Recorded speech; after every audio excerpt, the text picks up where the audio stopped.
Hello everyone, welcome to the Boot Room. Warren and Stuart Watson here to look ahead to Ipswich Town against Coventry City.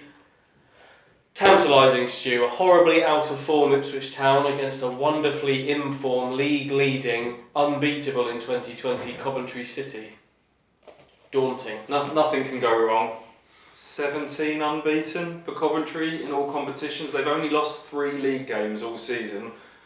At this stage of the season, the table does not lie. They are top for a reason, and Ipswich Town are 9th for a reason now. Off the back of Tuesday night, where is Toxic Poisonous overplaying it a little bit? I'm never sure that Portman Road really gets to those levels, but it still wasn't great. And the Ipswich players look crushed by pressure, bereft of confidence.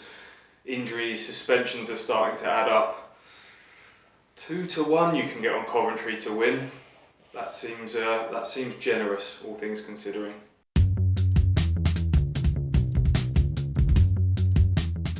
Lambert's options are limited. 6 changes on Tuesday night, many of them enforced. What would you be doing for this one? Changes again. Changes in personnel and changes in the system as well. I think Ipswich looks so much more comfortable in a back four, and that's where I'd be going. So that back four would obviously play in front of Thomas Holy, who would keep his place in goal. I'd have a back four of Danassian, Chambers. I'd bring back in Luke Wolfenden, and I'd play Josh Earl at left back as well. We're talking here assuming that Cole Skews and Emma Hughes are going to be fit, and if they are, Skews would be the one I would go with. I'd go with him at the base, and then a midfield 2 of Bishop and Dazelle, who I thought played well the other night. Then the 2 wide men, Freddie Sears, he injected a little bit of something from the bench. I want him in from the start. And then probably just as I said last week and before the game with Fleetwood, I'd like to see Armando Dobra play down the right with Will Keane through the middle. What are you saying? It has to be 4-3-3. It has to be. Don't go with wing backs again. 4-3-3 looks good at Blackpool. They looked better in the second half when he switched to 3 up front. Please go with that again. I like the sound of your team. I like the sound of Dobra playing.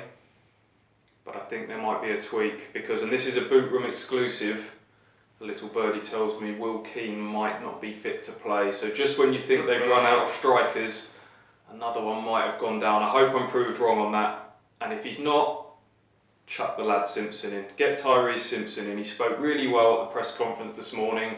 He's got the fearlessness of youth about him. He's the physical option that can make the ball stick up front. Ipswich desperately need that. Don't put Freddie Sears through the middle. Give the young man a chance.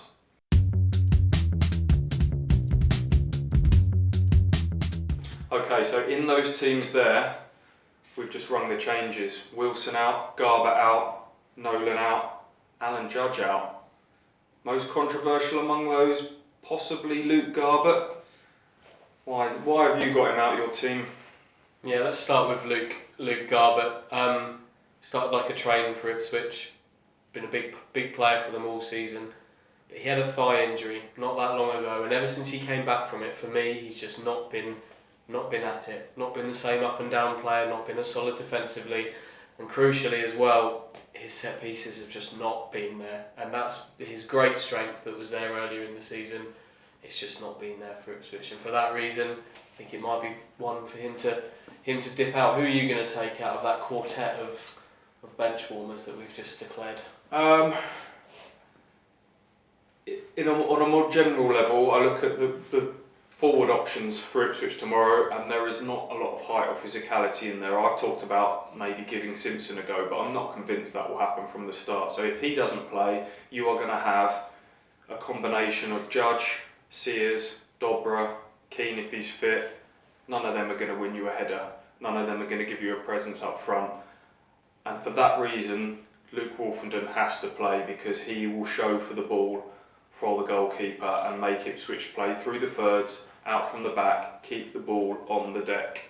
It was ridiculous on Tuesday night when Thomas Holy was just repeatedly lumping it onto the head of their big centre-back.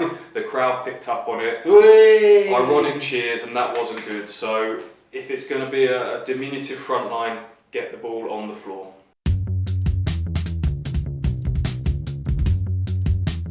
Prediction time. Go on then. if I was a betting man, I'd be having some of those odds you threw out earlier. And if I was a real betting man, the score I would go to would probably be Ipswich Town 0, Coventry City 2. Is probably where I'm at. That's exactly what I was going to say, my friend. Great minds think alike. Can you predict Ipswich to score at the moment with the options that they've got? No. Can you see them keeping a clean sheet? No, especially the opposition. This could be a very testing afternoon for all involved, and if it does pan out that way, where that leads us in terms of the atmosphere, in terms of Paul Lambert, we shall see.